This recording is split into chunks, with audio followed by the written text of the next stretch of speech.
Merci Madame la maire, mes chers collègues. Alors depuis plusieurs années, Paris s'enlaidit avec une constance effrayante. La saleté, les tags, l'affichage sauvage, le mobilier urbain dégradé sont devenus finalement le paysage classique et permanent de tous les Parisiens.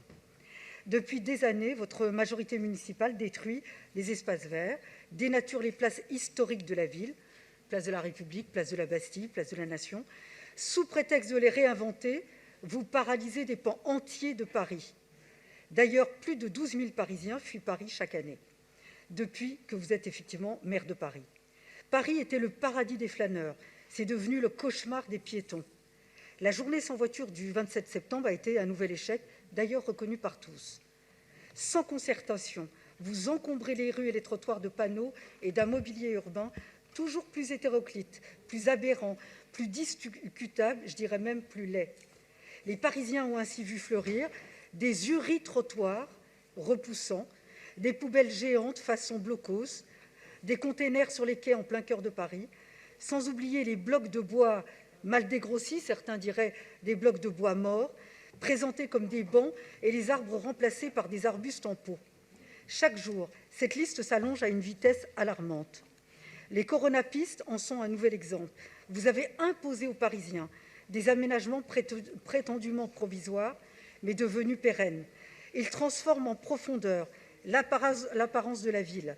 Le résultat, ce sont des couloirs dessinés en dépit du bon sens, l'incompréhension des nouvelles règles de circulation, mais surtout un danger avéré pour les piétons, les personnes à mobilité réduite et les cyclistes eux-mêmes. Ce n'est pas le préfet de police ici présent qui pourra nous démentir sur le taux d'accidentologie qui augmente à Paris. Les beaux jours passés, ces aménagements coûteux commencent à être désertés, tandis que de longs des plus belles avenues parisiennes, les blocs de béton peints en jaune commencent à s'écailler. Les vélo-box aux allures d'Algeco encombrent la vue et le passage. En dépit de leurs coûts conséquents, mais aussi de leurs conséquences, ils n'ont pas été soumis à l'évaluation du Conseil de Paris, ni à celle des experts. Mais finalement, les Parisiens paieront.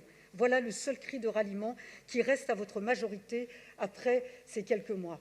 Je m'interroge d'ailleurs sur le silence assourdissant des architectes des bâtiments de France qui, dès lors où on met mettez un volet jaune sur un immeuble, ils vous tomberont dessus.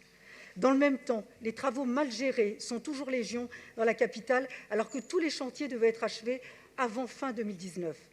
De nombreux Parisiens se sont déjà émus de l'enlaidissement de leur ville, qui touche en particulier son cœur historique.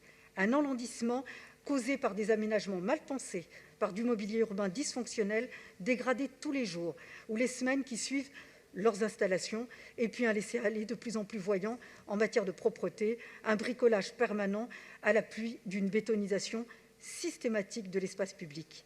Alors quand mènerez-vous enfin une politique d'aménagement urbain respectueuse de la beauté et de l'histoire de Paris, qui est représentative des attentes des Parisiens? Et nous souhaitons savoir si les ABF ont été saisis dans le cadre de ces aménagements.